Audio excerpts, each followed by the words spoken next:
Hi, I'm Robin from Rainbow Gardens, and I'm here with Mr. Henry, and he works in our shrub and tree area and also in our succulents. So today Henry and I are going to talk about deer-resistant plants.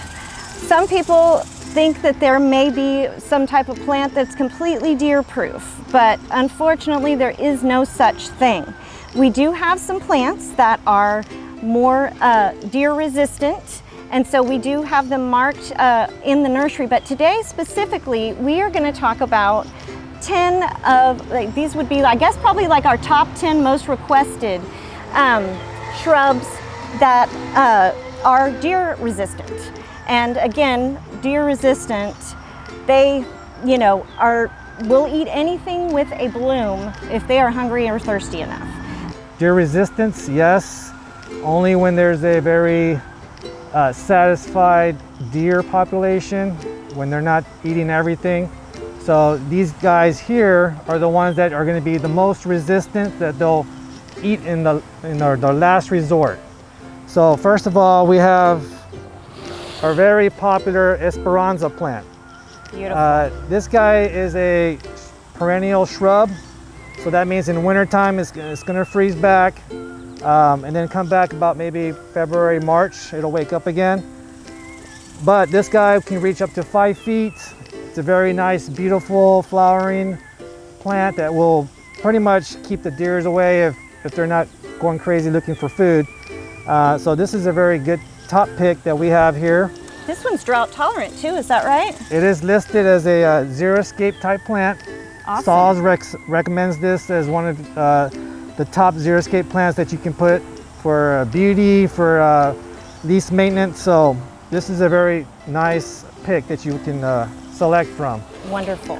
Another one here for flowering, ever popular oleander. This one is a pink oleander. It's a petite, so that means it only gets up to about maybe 6 feet tall. Most oleanders get about maybe 11 to 12 feet tall. So oleander is very poisonous to all mammals, including humans. So the leaf, the stems, the flowers, the roots are all highly poisonous. So most time deers will stay away from this almost 100%, but they can still nibble on it if they're really hungry, but they might get sick. So oleander is very nice, flowers really nicely. You got pink, you got red, you got yellow, white, lots of colors to pick from. So oleander is a very nice choice. Most of the time you keep it in your front yard. In the back it's a little, if you have pets or kids, you don't want to keep it in the backyard. Good to know. Another one is your common boxwood, the Japanese boxwood. It's a very versatile plant. It pretty much can grow almost anywhere in your yard. Full sun, shade, partial shade. So this is a very nice plant, doesn't flower. So most of the time deers will stay away from this plant. So this is a very good deer resistant plant, height about 4 feet tall. So this is your Japanese boxwood. It's a very nice choice for a hedge or any kind of nice complement to your garden. Now this one here is the vitex chase tree. This particular one is a dwarf, so you're probably looking about maybe 6 feet tall. All the other vitex will be deer resistant as well, no matter what the height. You have your 25-foot vitex trees, then you have your dwarf. So as long as it says vitex in there, you're going to be pretty good for a deer resistant type small tree or a large shrub.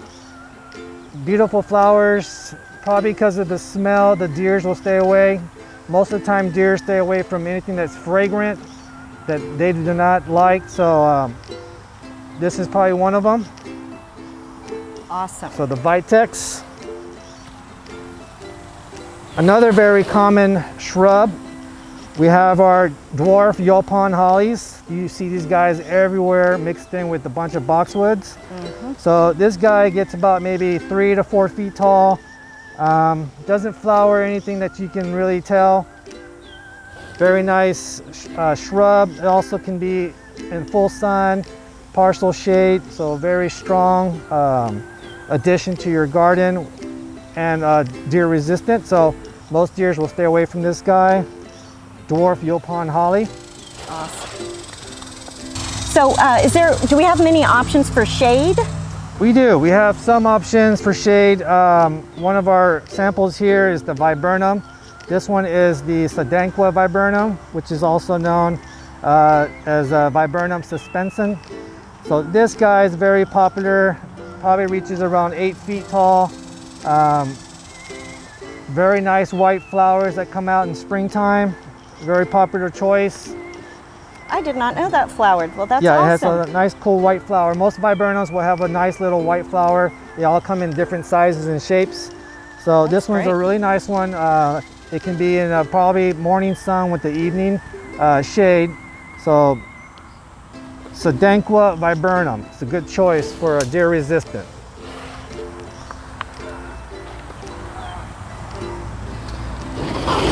Now this guy here, it's a barberry. This particular one is a dwarf barberry. These guys love full sun. Really need the full sun to get the red to come out. That's usually how this guy works. Very thorny, so be very careful. I wonder if that helps with the deer also. Well, you would think so, but deers will eat roses. Oh, yes, that's true. So that roses is very thorny, and yes, they really don't mind. They have a very strong mouth. This guy, I think it's just the smell as well. So barberries, full sun, very nice color, great addition to your deer resistant garden. Fabulous. All right, so this one, the infamous nandina. People hate it, people love it. This guy is really great. It's called firepower nandina. It probably gets max 2 feet tall. One of the concerns people might have is the berries that come out of it. Yes. We'll hear about the berries affecting the bird life. So birds will eat on this berry and it might be poisonous to them. So this particular nandina does not have berries. So this is a really good choice. Deers won't mess with it. It's a good, nice little specimen plant for your garden.